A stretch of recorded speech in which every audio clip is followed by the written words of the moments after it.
બહાર બધું મસ્ત આમ છે. આગળ હનુમાનદાદાની મૂર્તિ છે, અહીંયા નાગદાદા છે. પહેલાં તમને બહારનો સીન બતાવી દઉં હું, પછી અંદર જઉં અને હવે તમને દાદાના દર્શન નજીકથી કરાવી દઉં. જો કરી લો દાદાના દર્શન નજીકથી. હલો મિત્રો, તો બધાને જય માતાજી, હર હર મહાદેવ, જય શ્રી કેદાર. તો કેમ છો મિત્ર? મજામાં ને? તો મિત્રો હું તો મજામાં જ છું. તમે બધા કેમ છો? તો બસ મિત્રો, આજે આપણે અમરનાથ કેદારનાથ યાત્રાના કમ્પ્લીટ 27 દિવસ થઈ ગયા છે અને અમે અત્યારે હાલ જમ્મુમાં છીએ અને હવે જઈ રહ્યા છીએ જમ્મુ તરફ. જમ્મુ અમારે અહીંયાથી રહ્યું છે 66 કિલોમીટર જેવું. તો આજે રાતના વિશામાં જો અમારે આ મંદિરે હતો, મસ્ત મજાની બધી જ સુવિધા મળી ગઈ હતી અમને અને હવે થઈ જાય છે કમ્પ્લીટ તૈયાર અમે. તો હવે નીકળીએ અને આ કણે અમને બધી જ બહુ મજા આવી, કારણ કે ખરેખર અચાનક જ વ્યવસ્થા મળી જાય, પણ ખરેખર ભગવાનની દયાથી બહુ જ મજા આવી રહેવાની અને બહુ જ આમ આનંદ થયો રહીને બાપુ જોડે. તો હવે નીકળીએ આગળ, અમારી યાત્રા તરફ આગળ વધીએ, જોઈએ છીએ આગળ કેવું રહે છે. બસ તો રજો કન્ટિન્યુ, મળીએ આગળ. ફાઇનલી મિત્રો આપણે રોડ ઉપર આવી ગયા છીએ, જો હાઈવે ઉપર ચડી ગયા છીએ જમ્મુ તરફવાળા. અને આવતા હું તો ઢાળ આવી ગયો, એટલે કારણ કે થોડોક આરામ કર્યો એટલે થોડુંક કાઠું પડે, પણ ચડાવી દઈશું જલ્દી. અને જો હવે પછી આગળ પહાડ ધીરે ધીરે આવતા જ જાય. જમ્મુ વળશું પછી તો સોયત્રા કાઢી નાખે પહાડના. તાતરમાં ભંડારો લાગતો નથી, હજી તો શરૂઆત કરે છે, બધી ગોઠવતા લાગે છે બધું વસ્તુ. તો દિનેશભાઈ જો શામમાં એટલે જોવા ગયા છે. શું હોય દિનેશભાઈ? હજી તો કંઈ હા. તો મિત્રો હાલ અમે અત્યારે છીએ નીકળી ગયા છીએ આગળ. અને સવારમાં કહે છે ને કે સવારમાં થોડો મિત્રો નાસ્તો કરવો પડે, કારણ કે નાસ્તો કરીએ એટલે થોડી એનર્જી રહે. સાયકલ ચલાવવા લઈને એનર્જી તો જોઈએ, તો થોડો હળવો નાસ્તો પણ કરી લીધો, સ્વિંગ એવું થોડું થઈ લીધું. અને હવે ધીરે ધીરે આગળ વધતા રહીશું. જોઈએ છીએ આગળ સફર હજુ અમારો બહુ બાકી છે, કારણ કે અત્યારે અમારે જમ્મુ આજે બપોરનું આજે જમ્મુ બાય ચાન્સ રાત રહી જવું છે. જમ્મુ આજે અમે ફાઇનલી પહોંચી થઈ ગયા છે. અને આજે હું તમને બતાવીશ કે અમારો સૌથી વધારે સારો જો પેટ્રોલ પંપમાં અમે પાણી ફ્રેશ થવાનું એ બધું યુઝ અમે પેટ્રોલ પંપનો કરતા હોઈશું. તો આ પહેલો પેટ્રોલ પંપ છે જે સવારમાંથી જ અમે ઠંડુ પાણી ભરીએ, ફ્રેશ થઈએ, એ બધું જ કામ અમે પેટ્રોલ પંપમાં આખો દિવસ કરતા હોઈએ છીએ. તો જો આ પહેલો પેટ્રોલ પંપ આપણો અત્યારમાં દિનેશભાઈ પાણી પી રહ્યા છીએ, તો સરસ અત્યારમાં યુઝ કરી લીધો છે.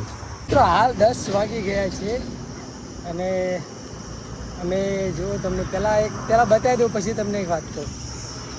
જો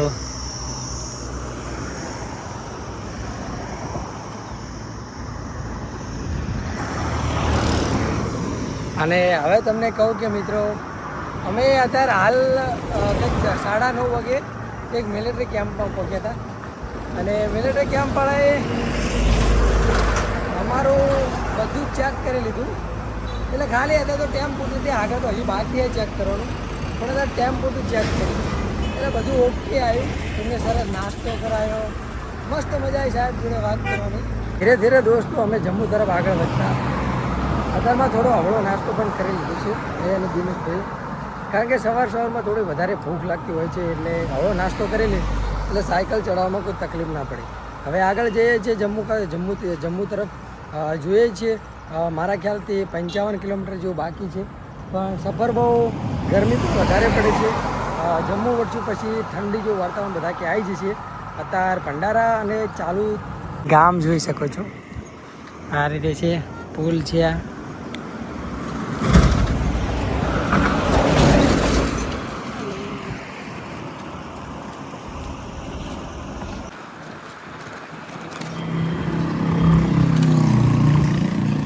સાયકલ આપણે રનિંગ છે, તમે ગામ જોઈ શકો છો, આગળ પહાડ છે.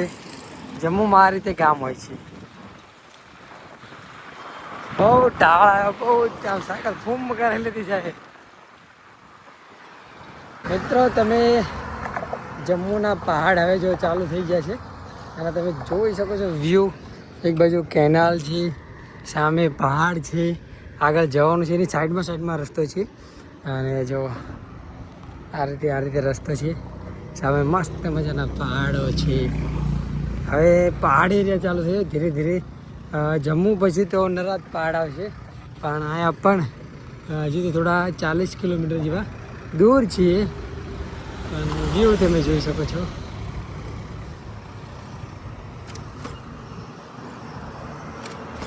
મિત્રો હાલ 1 વાગી ગયો છે અને અમે એક હનુમાન દાદાના મંદિરે રોકાણા છીએ કારણ કે થોડો તડકો બહુ થઈ ગયો છે એટલે થોડો આરામ કરી લઈ. તો વિચાર્યું તો આરામ કરી અને જો આ કણે શું કહેવાય આપણે પ્રસાદીનું આયોજન હોય તો પ્રસાદી પણ લઈ લઈએ. તો અમે અહીંયા જઈને પૂછ્યું તો કે કેટલા જણા છો કે 2 જણા તો કે કોઈ વાંધો નહીં બેહો બનાવી દઈએ. પછી એમને સરસ શાક રોટલી અને દહીં બનાવી દીધું અને ખાધું. અમે સરસ ખાધું અને હવે તમને જે મૂર્તિ જે જ્યાં દેખાડવા જોગું છે ને એ બતાવી દઉં કારણ કે મસ્ત ફાર્મ છે આ. જો તમે સામે જ હનુમાન દાદાની મૂર્તિ છે જો કેવડી મોટી મૂર્તિ છે ને.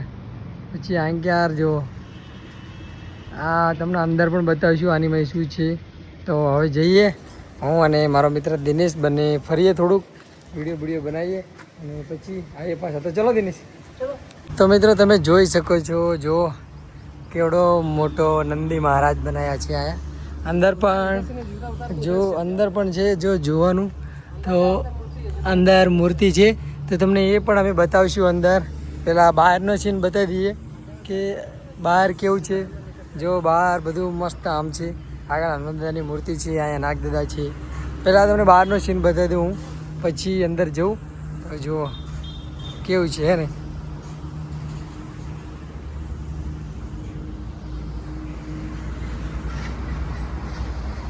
આપણે અંદર આવી ગયા છીએ હવે ગુફાની અંદર. તો તમને ગુફાની અંદર શું છે બતાવી દઉં. જો આ રીતે અંદર ગુફા છે જોઈ શકો છો તમે. અને આ રહ્યા અંબે માં. તો જો અંબે માની કેવી મસ્ત મૂર્તિ મેં મૂકી છે. તો દર્શન કરી લો તમે બધા. ગુફા ટાઈપ છે, ઘણું બધું છે અંદર. અહીંયા પણ છે કંઈક જો આઈકણ છે કાળકા માં હે ને. કાળકા માના દર્શન કરી લો તમે આ ગુફામાં. અને પછી આવો આ બાજુ આવો આ બાજુ પણ છે જો સરસ દર્શન કરી લેજો મિત્રો. આ ગુફાની અંદર શું આવેલું છે તમને હું બતાવીશ. અને આ બાજુ બનવાનું ચાલુ છે કામ. જો મહાદેવ બેઠા છે નંદી મહારાજ ઉપર. તો જો દર્શન કરી લે બધા. આગળ આ બધું કામકાજ ચાલુ છે હજુ. પણ પછી અહીંયાથી તમે આવો એટલે આ રીતે આવો એટલે આ રીતે આ ગુફાની અંદરથી બહાર નીકળી જાઓ. જો બહાર નીકળી જાઓ પછી તમે કંઈક આવો નજારો પાછો જોઈ શકો છો. તો પાછા આપણે બહાર આવી ગયા છીએ અને આપણે જોઈ લીધું છે અંદર ગુફાની અંદર શું છે. તો આપણે એક ગુફા તો ફરીને આવતા રહ્યા છીએ. ગુફામાં બહુ જ મજા આવી ફરવાની. અને હવે તમને દાદાના દર્શન નજીકથી કરાવી દઉં. જો કરી લો દાદાના દર્શન નજીકથી. અને હવે આ પણ શું આવેલું છે એ પણ તમને બતાવી દઉં. મસ્ત આ ફાર્મ બનાવેલું છે. તો તમે બધું જ આ ઘણા બધા મંદિર છે પણ નાના છે. તો જુઓ પહેલાં તો દાદાના દર્શન કરી લો અને જય શ્રી રામ લખવાનું ના ભૂલતા. મિત્રો તો અમે આ કણે મંજા 1 વાગ્યાના બેઠા હતા અને સરસ તમને બધું આ કણે જે આવેલું છે ફાર્મમાં એ પણ બધું બતાવ્યું હતું અમે. અને હવે હનુમાન દાદાને કહીએ કે ચલો તાણે હવે આગળ નીકળીએ. સરસ બધું આ કણે અમે બહુ જ આરામ કર્યો. હવે 3:30 જેવો સમય થઈ ગયો છે અને હવે નીકળી રહ્યા છીએ અમે આગળ. તો જોઈજો તો કરી લો હનુમાન દાદાના દર્શન છેલ્લે નીકળીએ આગળ. આવું કંઈક હતું ફાર્મ. મસ્ત મજા આવી. તો ચલો જય શ્રી રામ. ચલો પકોડા ચા તો આવો ચા તો પીવી પડે યાર. ગુજરાતી ચા પીવી પડે કારણ કે બપોરની ચા પીવી પડે. મગજ મળે એટલે ફમ સાયકલ દોડે હે ને. ચા નાસ્તો કરી આગળ વધીએ. સરસ મજા આવ્યો. ચલો નાસ્તો કરો.